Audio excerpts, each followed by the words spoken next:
ಅಯ್ಯೋ ಈ uncle aunty love story ನನ್ನ ಕೈಲಿ ನೋಡಕ್ ಆಯ್ತಿಲ್ವೇ? ಯಾರಿದ್ರೆ ಖಂಡನೆ ಮಾಡ್ಬಿಡ್ತೀನಿ ಹೇಳ್ರು. ಎಲ್ಲ ಆದರೂ ಕೂಡ ಈ ರೀತಿಯಾದಂಥ ಆರೋಪ ಯಾಕೆ? ಅದೇ ಕ್ವಶನ್ ಮಾರ್ಕ್ ಸರ್ ಇದು. ನಿಜವಾಗ್ಲೂ ಯಾಕೆ ಈ ಥರ ಆರೋಪ ಮಾಡ್ತಾ ಇದ್ದಾರೆ, ಇಲ್ಲ ಯಾಕೆ ನನ್ನನ್ನು ತಿರ್ಗಾ ಈ ವಿಚಾರಕ್ಕೆ ಎಳಿತಾ ಇದ್ದಾರೆ ಅಂತ ನನಗೂ ಅರ್ಥ ಆಗ್ತಾ ಇಲ್ಲ. ನಾನು ತಿರ್ಗಾ ಹೇಳ್ತಾ ಇದ್ದೀನಿ, ಅದು ಮುಗಿದೋಗಿರೋಂಥ ಕತೆ. ಆ ಮುಗಿದೋಗಿರೋಂಥ ಕತೆಗೆ ತಿರ್ಗಾ ನನ್ನನ್ನು ಎಂಟ್ರಿ ಕೊಡ್ತಾ ಇದ್ದಾರೆ, ವೈಲ್ಡ್ ಕಾರ್ಡ್ ಎಂಟ್ರಿ ಥರ ಕೊಡಿಸ್ತಾ ಇದ್ದಾರೆ. ಅದು ನಿಜ ಅಂತ ನಾವು ಹೇಳಕ್ಕೂ ಆಗಲ್ಲ. ಅದು ನಾವು ಕರೆಕ್ಟಾಗಿ ತಿಳ್ಕೊಂಡು ನಾವು ಮಾತಾಡಿದ್ರೆ ಒಳ್ಳೇದು ಅನ್ಸುತ್ತೆ ನಮ್ಮ ಪ್ರಕಾರ ಅಷ್ಟೇ. ಇರೋದು ಹಾಸ್ಪಿಟಾಲಿಟಿ ಇಂಡಸ್ಟ್ರಿನಲ್ಲಿ, ನಾನಿರೋದು ಕನ್ಸ್ಟ್ರಕ್ಷನ್ ಫೀಲ್ಡಲ್ಲಿ, ನಾನಿರೋದು ಲ್ಯಾಂಡ್ ಡೆವಲಪ್ಮೆಂಟ್ ಫೀಲ್ಡಲ್ಲಿ. ಯಾವತ್ತೋ ಒಂದು ದಿನನೋ 2 ದಿನನೋ ಮನೆಗೆ ಬರೋದು ಲೇಟ್ ಆಗುತ್ತೆ. ಅದು ಎಲ್ಲರಿಗೂ ಆಗುತ್ತೆ. ಕೆಲಸ ಮಾಡೋರು ಅಂದರೆ ಬಿಸ್ನೆಸ್ ಮ್ಯಾನ್ ಅಂದಮೇಲೆ ಎಲ್ಲರಿಗೂ ಅದು ಲೇಟ್ ಆಗುತ್ತೆ. ಸೊ ಯಾವಾಗೋ 1 ಸತಿನೋ 2 ಸತಿನೋ ಲೇಟ್ ಆಗಿರ್ಬೋದು. ಬಟ್ ರಿಲೇಷನ್ಶಿಪ್ಪಲ್ಲಿ ಇದ್ದಾಗ ಇಡೀ ರಾತ್ರಿ ಫೋನಲ್ಲಿ ಮಾತಾಡ್ತಾ ಇದ್ವಿ. ಯಾರೀ ನಿಮ್ಮನ್ನು ತಡೀತಿರೋದಾ?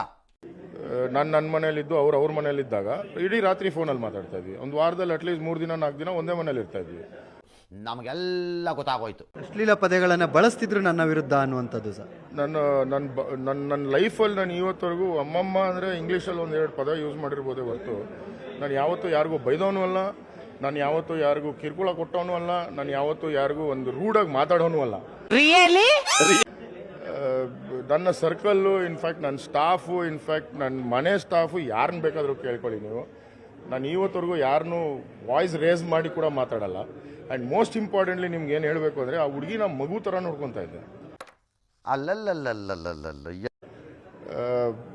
ಬಟ್ ಐ ಡೋಂಟ್ ನೋ, 2023ರಲ್ಲೇ ಮುಗಿದದ್ದು 2025 ಆಗಸ್ಟಿಂದ ಮತ್ತೆ ಶುರುವಾಗುತ್ತೆ. ನನ್ನ ಮನೆ ಬಾಡಿಗೆ ಮನೆ ಇರುವಂಥ ಓನರ್ಗೆ, ನನ್ನ ಸ್ನೇಹಿತೆಗೆ ಮತ್ತು ನನ್ನ ತಂದೆ ತಾಯಿಗೆ ಆ ಒಂದು ಲೆಟ್ರು, ಅದು ಕೂಡ ಟೈಪ್ ಮಾಡಿ ಪ್ರಿಂಟ್ ತೆಗೆದು ಆ ಲೆಟ್ರನ್ನ ಕಳಿಸಿದ್ದಾರೆ. ಈ ರೀತಿಯಾದಂಥ ಕಿರುಕುಳ ಕೊಟ್ಟಿದ್ದಾರೆ. ಅಶ್ಲೀಲ ಪದಗಳಿಂದ ಫೋಟೋಗಳನ್ನ ಮಾರ್ಕ್ ಮಾಡಿ ಬೇರೆ ರೀತಿಯಾದಂಥ ಟಾರ್ಚರ್ಗಳು. ಯಾವ ಬೋಳಿ ಮಗ ಹೇಳಿದ್ರಿ? ಏನ್ರಿ ಅದು ಮಾತಾಡೋದು? ಏನು ಮಾತಾಡ್ತಾರ್ರಿ? ಸರ್, ಫಸ್ಟ್ ಆಫ್ ಆಲ್ ನೀನು ಎಲ್ಲಿದೆಯಾ ಅಂತ ಗೊತ್ತಿಲ್ಲ, ನಿನ್ನ ಮನೆ ಓನರ್ ಯಾರು ಅಂತ ಗೊತ್ತಿಲ್ಲ, ನಿಮ್ಮ ಮನೆ ಅಡ್ರೆಸ್ ಗೊತ್ತಿಲ್ಲ, ನಿನ್ನ ಕಾಂಟ್ಯಾಕ್ಟ್ ನಂಬರ್ ಇಲ್ಲ ನನ್ನ ಹತ್ರ. ನಾನು ಹೆಂಗೆ ಕೊಡಲಿ ಸರ್ ಪೋಸ್ಟ್, ಹೆಂಗೆ ಮಾಡಲಿ ಹೇಳಿ? You just prove this to me. ಒಂದು ಕಡೆ ಪೋಸ್ಟ್ ಮಾಡಿದ್ದೀವಿ ಅಂತ ಹೇಳಿದ್ದಾರೆ, ಇನ್ನೊಂದು ಕಡೆ ಮನೆ ಹತ್ರ ಎತ್ಕೊಂಡ್ಬಂದು ಬಿಸಾಕಿದ್ದೀವಿ ಅಂತ ಹೇಳಿದ್ದಾರೆ ಅಲ್ವಾ? ಆ ಥರ ಬಿಸಾಕಿರೋದು ಏನಾದರೂ ಇದ್ದರೆ ಎಲ್ಲ ಮನೆಗಳಲ್ಲೂ ಇವತ್ತು ಸೆಕ್ಯೂರಿಟಿಗೆ CC ಕ್ಯಾಮ್ರಾಗಳಂತ ಇರ್ತದಲ್ವಾ? ಸೊ ಒಂದು ರೆಕಾರ್ಡಿಂಗ್ ಆದರೂ ತೋರಿಸ್ಲಿ, ನಾನಾಗಲಿ ಇಲ್ಲ ನನ್ನ ಸ್ಟಾಫ್ ಆಗಲಿ ಇಲ್ಲ ಯಾರಾದರೂ ಒಬ್ಬರು ತಂದು ಅಲ್ಲಿ ಮನೆ ಹತ್ರ ಬಿಸಾಕಿರೋದನ್ನ ಒಂದು CC ಕ್ಯಾಮ್ರಾ ರೆಕಾರ್ಡಿಂಗಲ್ಲಿ ತೋರಿಸ್ಲಿ. ಏನು ಹೇಳಲ್ಲ, ಯಾಕೆ ಹೇಳಬೇಕು?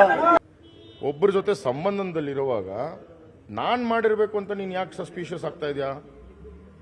ಅವರೇ ಮಾಡಿರ್ಬೋದಲ್ವಾ, ಅವರೇ ಮಾಡ್ಕೊಂಡಿರ್ಬೋದಲ್ಲ. So Y me?